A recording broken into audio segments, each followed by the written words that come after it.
Howdy, folks. I'm Joe Duffy, CEO of OffshoreInsiders.com. Well, 2 weeks ago, I was doing my Shepard Smith, looking at the adjacent computer, and I said, I kept looking away. That didn't look all that professional. Then last week, I put the papers on top of my computer, and it was really kind of scratching the built-in microphone. So this week, in my never stained by nicotine hands, I will have this week's script. It is week 3 of the NFL tailgate party. Just like your old score phone days where myself and Chris Jordan, who later was known as Oscar Charles Dooley, used to do it for you every single weekend. Let's get straight to it. We've got some NFL trends. All records that we quote are ATS. And thank you to my main man, Shay Matthews of ScoresOddsPicks.com for helping supply this. I didn't even proofread it yet. Let's see how good I am at this. The Cowboys and the Texans. Can the Cowboys bounce back in this must-win game? They're 11-2 their last 13 against the spread when allowing 250-plus passing yards in their previous game. But will the terrain be a problem? Dallas is 5-1 their last 6 games on grass, while the hosting Texans are 4-1 their last 5 on grass. The Falcons and the Saints, one of the great rivalries. Though the Saints are a powerhouse, they didn't cover the spread against San Francisco last week, and the betting trends point towards Atlanta. Falcons are 5-1 their last 6 tries against teams with a winning record. The Saints are 1-5 their last 6 following a straight-up victory, and 1-6 their last 7 against their NFC South neighbors.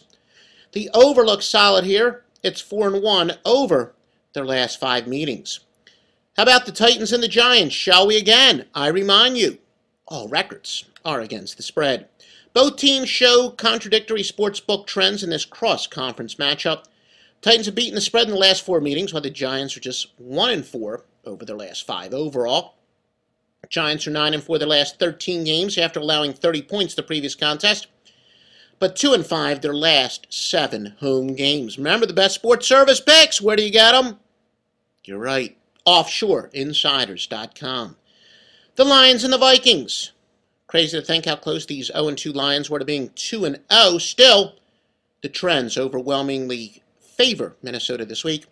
Detroit is 2-6-2 over the last 10 meetings and 1-5-1 over the last 7 against the NFC North, where the Vikings are 4-1-1 over their last 6 to the NFC Norris, as Chris Berman likes to call them.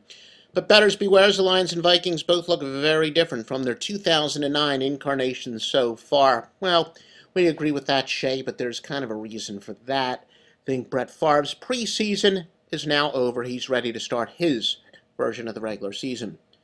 The 49ers and the Chiefs. The 49ers play better after a loss, and taking 2 from Mike Singletary. That's why they beat the spread this past Monday. Yeah, barely went over the total. Look, as you know, we have a lot more winning weeks than losing weeks, but when a lot of games go down to the closing seconds, that's generally when we're less dominant. Oh, that Monday night game. Why did you have to remind me, Shay? Mike Singletary is 4-1 over the last 5 following a straight-up loss. While the Chiefs are hot, they're going 4-0 over the last 4. The long-term trends show that they don't always cover at home. They're 6-16 their last 22 games at Arrowhead, and of course, the 49ers obviously on a short week. The Eagles and the Jaguars. Eagles have failed to beat their last 5 spread wins, but could the trends reverse with Mike Vick starting against a suspect Jacksonville secondary in Week 3? The Jags are a pitiful 4-13 over the last 17 home games. It seems nothing comes easily for them. And by the way, we have a lot of clients up in the Philadelphia area.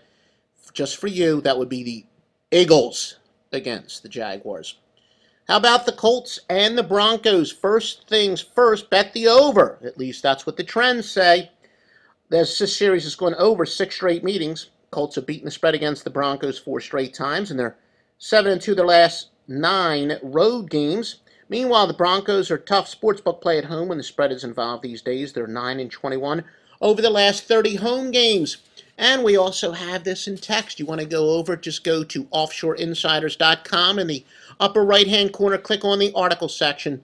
All kinds of great free stuff, including free picks. Matt Rivers is among those guys, does have free picks daily at offshoreinsiders.com. Now, as far as the Chargers and the Seahawks, San Diego's easy as pie start of the season continues with a road game in Seattle. Chargers are 1-6 over the last 7 after allowing 15 or fewer points the previous game. However, the road team is 5-1-1 over the last 7 games in this series. Seahawks are 1-8 over the last 9 when allowing 350 total yards in their previous contest. The Jets and the Dolphins. While the Jets have beaten the spread 6 of the last 7 trips to Miami, sports betting sharps shouldn't underestimate the impact of Darrelle Revis's absence, especially considering the Dolphins are 8-1 their last 9 games against AFC East opponents. Now for Monday Night Football, the Packers and the Bears. Based on trends, you probably have to recommend Green Bay. The Packers 4-0 in the series, 9-2 the last 11 in Chicago. Packer also 10-3 over the last 13 against the NFC North, 8-1-1 over the last 10 on grass. Meanwhile, the Bears are 3-8 over their last 11 divisional games, 1-5 over the last 6 at home, and 1-7 over their last 8 on grass. OffshoreInsiders.com is the place to go every single day. Stevie Vincent is on one of the great runs of all time. Professional gambler scores odds picks, the cheapest winning sports handicapping service on the entire internet. And of course, you got God's tips from me, Joe Duffy. Used to know me as JD of the ACC back on my Score Phone days. Speaking of Score Phone, one of the guys we finally were able to recruit over to OffshoreInsiders.com first full football season, but it was really about a year ago today we were able to sign Matt Rivers to a long-term contract to come to the show. He was the #1 handicapper on that large syndicated site, the same site that Brandon Lang abandoned, etc. He is at OffshoreInsiders.com, and of course there's the Master Lock Line, which traces its roots back to our Score Phone days as well. Those 976 Lock Line days, we got the Super Lock Line. Now it is the Master Lock Line. All that and more at OffshoreInsiders.com.